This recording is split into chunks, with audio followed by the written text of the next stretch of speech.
Oh, hey, Tractor Supply. I know that you're never going to see this and you probably don't care, but I'm gay and this is my horse ranch. Say hi, Casey. My husband and I own a small boarding and training facility south of Chicago. It was recently visited by my friend Jinx Monsoon, drag race royalty, Broadway superstar, and queen of all queens. You know who was thrilled to meet her? The queer kids and their friends and family who board here, who know that this is a safe space for everyone. Our ranch has gotten by on the skin of its teeth every year since it opened, like a lot of businesses involving agriculture or livestock. I mean, your Tractor Supply, I don't have to tell you about the decreased growing season, the lack of hay, and how increased costs due to the supply chain crisis a few years ago have made working with the land difficult. Because places like these and work like this doesn't make a lot of money. But anyone who owns or cares for horses knows you don't get into this for the money. You do this because you have a passion for the work. A passion I thought we shared. Little about me. I was born in West Virginia and raised in about as rural of an area of Texas as it gets. Humble country folks on both sides. There were 585 people in my town when I graduated high school. We were the largest graduating class the school had ever seen, with just over 60 people graduating. We had one stoplight. I'm very proud of it. Not like a lot of queer folks from small towns, I have mixed feelings about my upbringing. I didn't fit in. I didn't belong. I was too big for the place in a lot of ways. But also, like a lot of queer folks from small towns, there's a special place in my heart for the culture of being a good neighbor.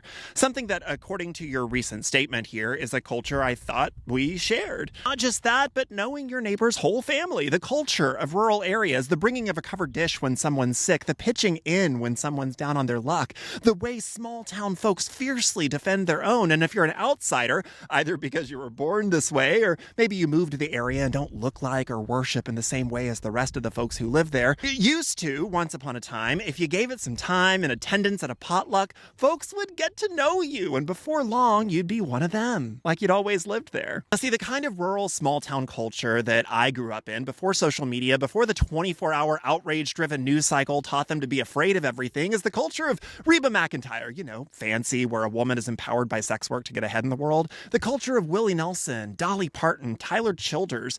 A culture that didn't talk to cops. A culture of bless your heart and fixin' to, and he ain't bothering nobody, so why don't you get on down the road? It's a culture that's diverse and equitable and inclusive, which is something that pop stars like Beyonce are trying to remind people of. I mean, you need to look no further than books like Jesus and John Wayne to see that coastal elites who don't actually care about the needs of rural folks are the ones who've co-opted their style, their language, and done everything they can to invade their spaces and tell them they're on the front lines of a culture war, ignoring their real needs. Access to healthcare, communications, infrastructure, education. Rich city folks don't seem to care about those things as much as convincing impoverished rural whites that a drag queen might read their kid a story and make them poop in a litter box. Watching a company like yours bow down so quickly in a matter not of years or even months, but of a few days. A few days during Pride Month of all things, in which it's clear to anyone and everyone with eyeballs and a memory that when Robbie Starbuck, a guy who made a handful of music videos before he realized that the real money was in the manufactured conservative outrage business,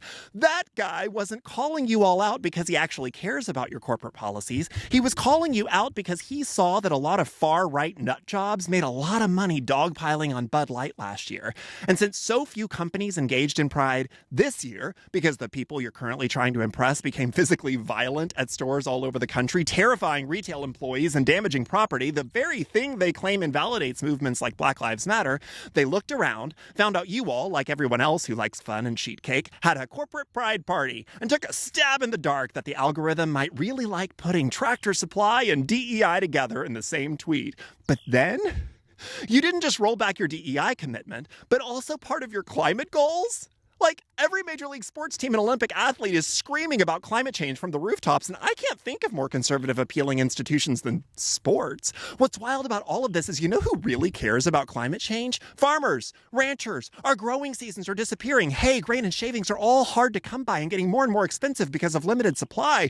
And you're going to roll back your commitment to reduce carbon emissions? The longest and most detailed conversations about climate change that I've ever had are from some grizzled old man leaning out the door of his barely held together Ford pickup talking to my husband and me about the LED lighting he's switching to and how shortened winters and harsh summers mean the next hay delivery is going to be much lighter than this one. I don't think you all realize that the people who are outraged online about DEI are not your customers. This lady?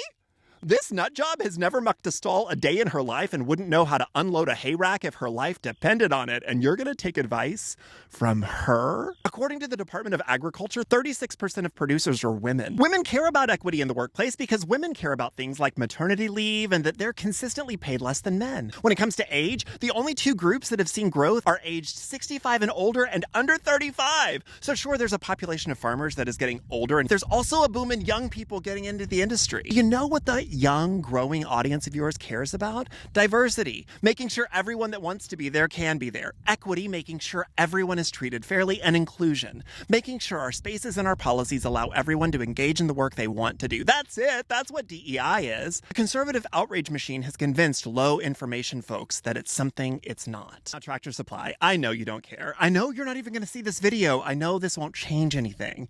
But I want you to know, from me to you, that the money we would have spent at your store isn't going to your store anymore. I also want folks to know that no matter where you live, there's probably a queer-owned business you can find to support using the app Everywhere is Queer. In fact, when I used it, I found a really cool queer-owned bakery I never knew existed that just so happens to be right next to a family-owned feed store who practices the kind of small-town good neighbor values I think of when I think of rural communities. The kind of people who might have used to shop at Tractor Supply and might be looking for someplace else. So I'll be giving them my business and getting a gay donut afterwards. Hope this helps. Thanks, Tractor Supply, and goodbye.